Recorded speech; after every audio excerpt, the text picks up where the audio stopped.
You probably have heard the word narcissist or narcissism. That is probably the most commonly used and sometimes even misused description or characteristic of the three dark triad traits. Narcissism, again, if you know any of this stuff, I am not a therapist, I am not a psychologist, none of that. I've just experienced these things, and I've done reading and I've done my own research, and I'm going to just share what I got from it. But of course, definitely go out, Google the DSM, look up the specifics, look up the specific personality disorders so that you have the tools you need in your life if this is affecting you. But anyway, so the Dark Triad is made up of three different types of personalities or disorders, characteristic bundles, however you want to call it. Keep in mind, all of these are always going to be on a spectrum. Okay, so you got someone who's going to be on the low end, and then you got someone who's going to be on the very high end. So everything is on a spectrum. And so as we talk about these things, if you know someone who has some of the characteristics, that doesn't mean they're a narcissist or they're a sociopath. Okay, so we all have some level or have experienced some level of all of these characteristics over our lifetime, because many of them are very natural in our growth and maturation process from child to adulthood. But what happens with these individuals is they get stuck somewhere in the process. And you know, you'd have to do your own research on why. There's just as many reasons why as there are places on the spectrum to fall. But let's start with number one, narcissism. Typically, narcissism is characterized by manipulative, deceptive, exploitative behavior. Exploitation of others is a key factor in what is considered narcissistic personality disorder. So when the disorder is detrimental to others around them and whatever, one of the key components of that is that they are exploitive of others. They exploit others. Typically they use their own charm, they use good looks, they use personality and charisma. Typically they are people who have a sense of entitlement. So just because of who they are, not because of something that they've achieved or something they've done or earned or worked for. It's just because of who I am entitled.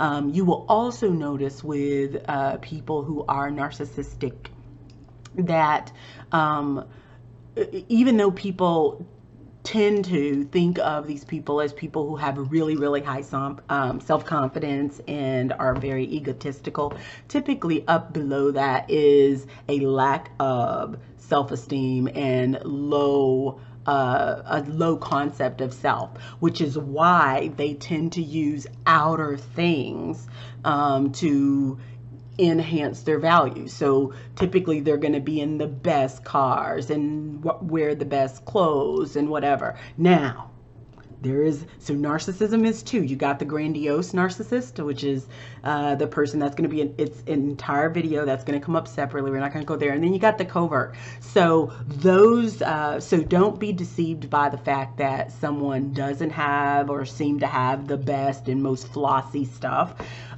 because the covert narcissist actually doesn't. They can appear to be the very humble, quiet, sensitive, empathetic person, but again, the key thing with a narcissist that is that's detrimental, not just someone who thinks they're cute and whatever. We all can have those characteristics, but the key component of a dangerous, toxic narcissist is someone who exploits others. So they use others for their own benefit, and that can be for financial benefit, that could be for sexual pleasure or sexual benefit, that could be for image, status, that could be for access to others, political circles, things like that. So basically narcissists or toxic narcissists use other people to get access to something that they need, or to have their needs met, or to build an image that works for them. So that's narcissism. The second one I want to talk about is one that's not talked about very often. It's called Machiavellianism.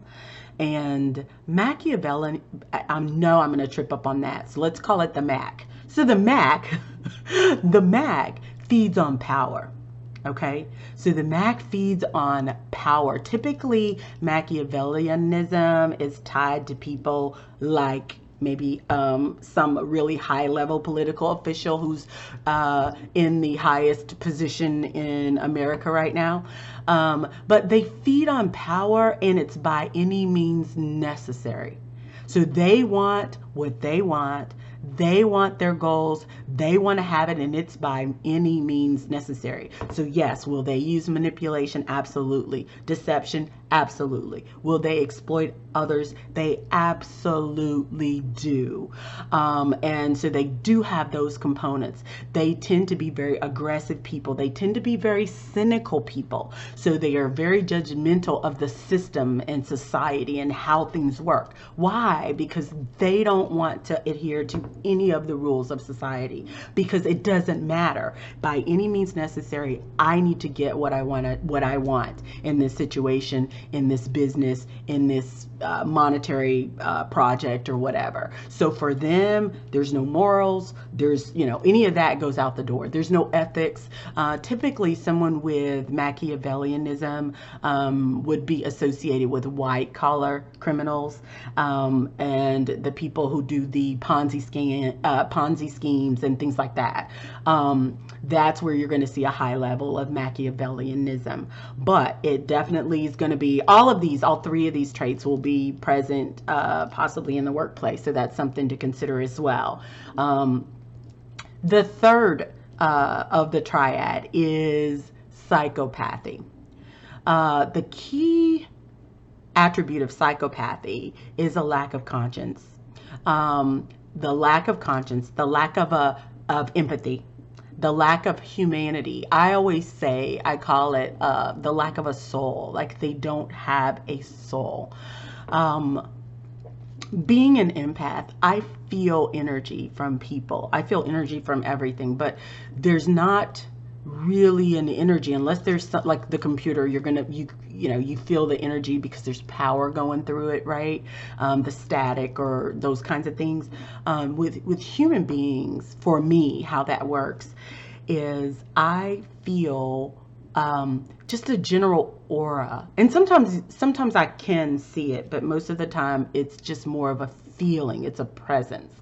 And it's real interesting because I will walk in and then, if it's not right, I'll move around. Well, one thing that I noticed about psychopaths and sociopaths, which I'm using those words interchangeable here, but there's a subtle difference. Again, you can go out on Google. Typically, sociopaths or people with antisocial personality disorder are people who are operating in the whole scheme of life with us. They're walking around with us. Now, a lot of them are in prison as well, but I mean, they are people that we're dealing with and interacting with on a regular. They're not removed.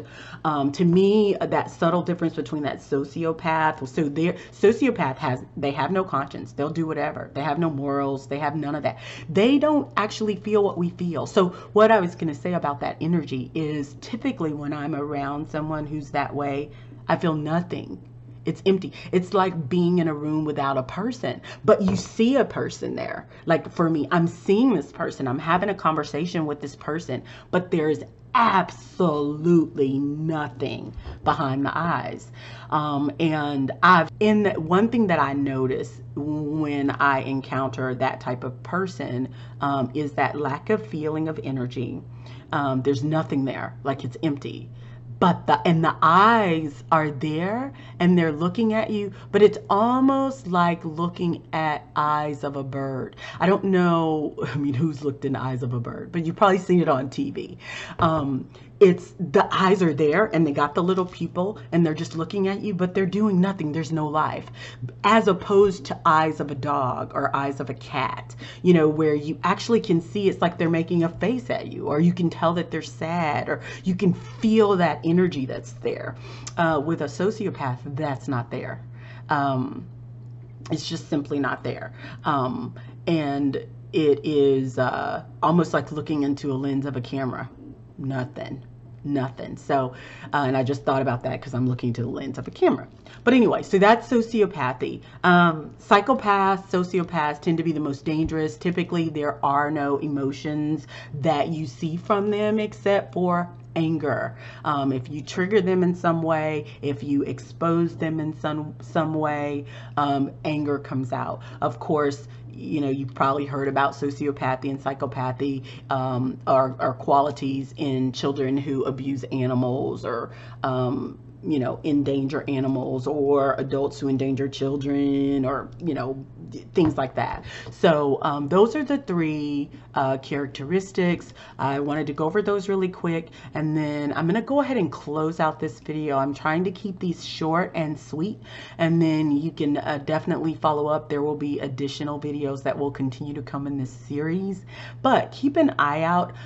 If you feel like you're dealing with someone that's one of the Dark Triad, then do your own research.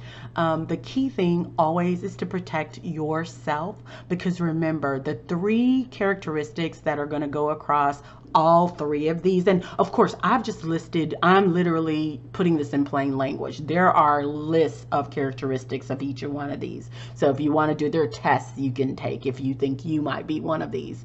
But the key thing to keep in mind with this is all of them have use manipulation. So they're manipulative, they are deceptive, and they are exploitative of others.